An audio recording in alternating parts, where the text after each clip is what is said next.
Good day folks, I'm here today with a re-upload of my unboxing and review of the Maingear VYBE RTX 3060 Ti pre-configured system. I purchased the system from Maingear's website at a cost of just under $1,700 and I then paid an additional $130 to have it shipped and cleared in Trinidad. So, some quick background about Maingear. They're a boutique computer manufacturer based in New Jersey who specialize in custom gaming and workstation PCs as well as laptops. Now, if you want to purchase one of these systems, there's a couple of caveats you should consider. Due to the global pandemic and chip shortage, their wait times have been a bit longer than usual in the range of 6 to 9 weeks. Also, if you don't live in the United States and have to utilize freight forwarders to get mail from the US, this may not work for you as Maingear does not ship to freight forwarders. I myself waited 12 weeks from purchase to delivery in Trinidad, most of which time was spent in the queue waiting for the parts to be acquired and the system assembled and tested. And well, as you can see, it is very well packaged with ample padding. The box did have a few gouges and scrapes from shipping, but the system itself is unscathed and has no problems. And well, my initial impression, besides just how good looking it is the size. I was not expecting it to be this big.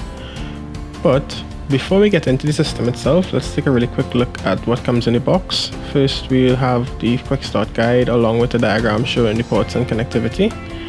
And in the bag provided, we've also got some spare parts, some extra screws, zip ties in case you want to modify anything within the system.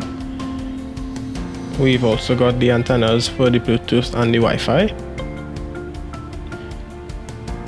We've also got a Maingear branded coaster.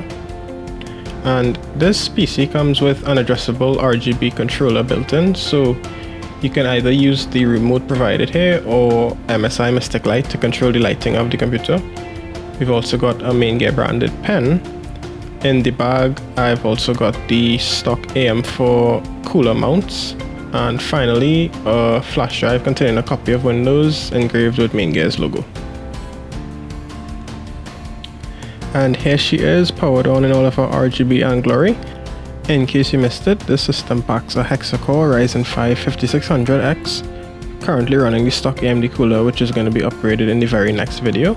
I've also got 16 gigs of 3600 MHz HyperX Fury RGB RAM. We've got an Intel NVMe SSD, 512 gigs, a 1TB Seagate mechanical drive, and of course the icing on the cake, the NVIDIA RTX 3060 Ti Founders Edition. All of this is sitting on MSI's B550M Pro VDH Wi-Fi 6 motherboard and powered by a 500 watt bronze EVGA power supply, which is also set to be upgraded. So some of you who watched my first video may be wondering why it is I'm uploading essentially an identical video, and that's simply because I only recently obtained a proper microphone. And as such, I just felt the need to re-upload this video and correct the few little mistakes that I made before continuing in this series that I have planned. And well, without further ado, let's get into some gameplay. First up, we've got some Warzone, followed by some Forza Horizon 4. Okay, so before we hop out of this plane, let me just take a really quick second to go through my settings.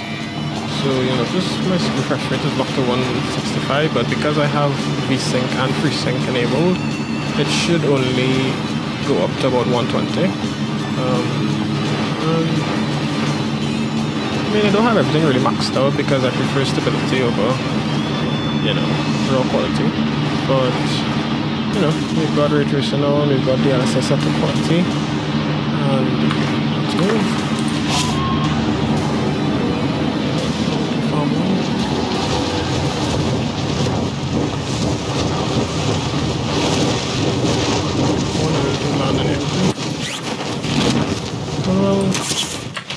Hostile dropping into the area. What?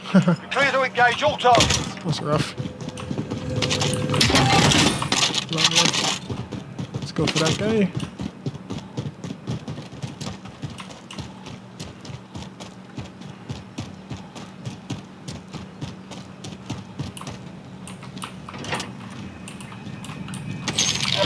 No. Said that. Where is it? Yes.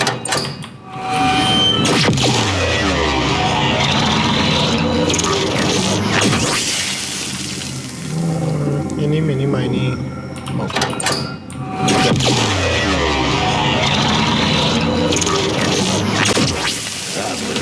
save you. No one can. Pathetic.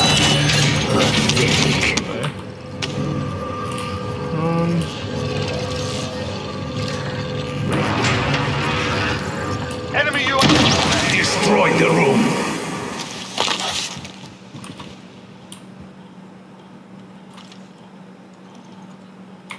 Recon's up. Copy. Advanced UAV entering the AO. Scanning for hostiles.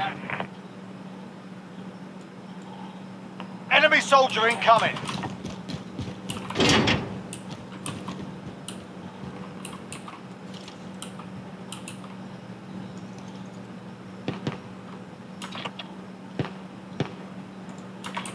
Destination marked.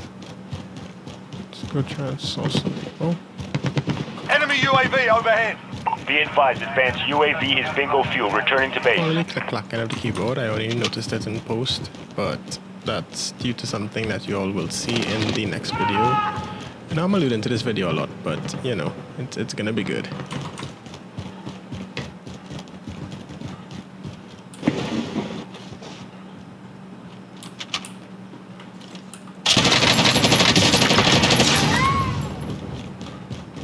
Nice.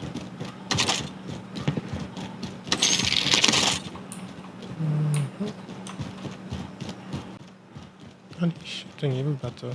Yes, man, give away your position.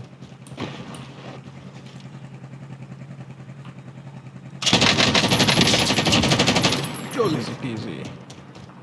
Oh wait, that wasn't the bounty. Oh, man was in the tower. That's Learn from the terrible. loss. Failure's a proper teacher. Whatever. Let's run some Forza.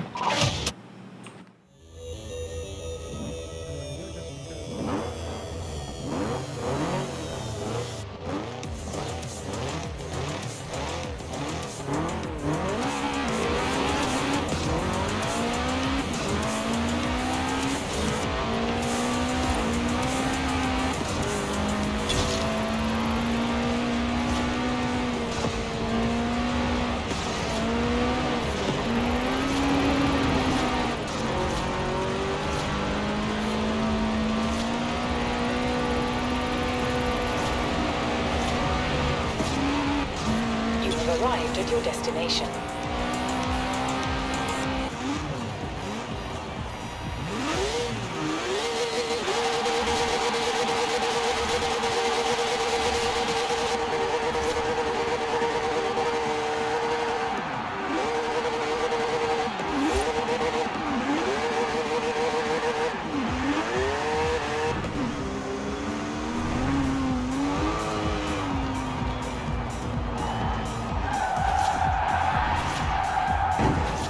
And well, for those of you who happen to frequent Twitch, I also stream off and on. My tag is Drizzy158, and on there you'll probably catch me playing Forza, Warzone, Escape from Tarkov, or Flight Simulator 2020.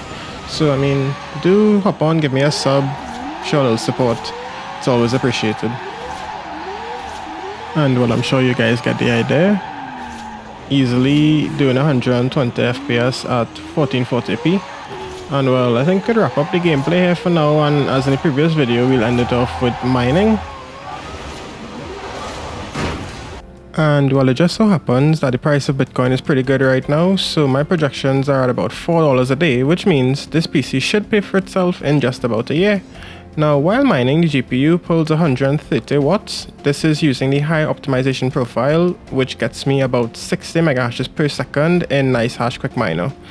Now, this PC was really bought for work, that is photogrammetry, CAD and editing with some light gaming on the side. And I must say, it is a great turnkey system for anyone looking to get into graphics intensive gaming and or editing, and you certainly will not be disappointed. Once again, thanks for viewing my video, and if you'd like to see some more of my gameplay, I'll leave a link to my Twitch account. Feel free to drop a like or comment and hit the subscribe button if you'd like to see more content like this. Thanks again guys, and take care.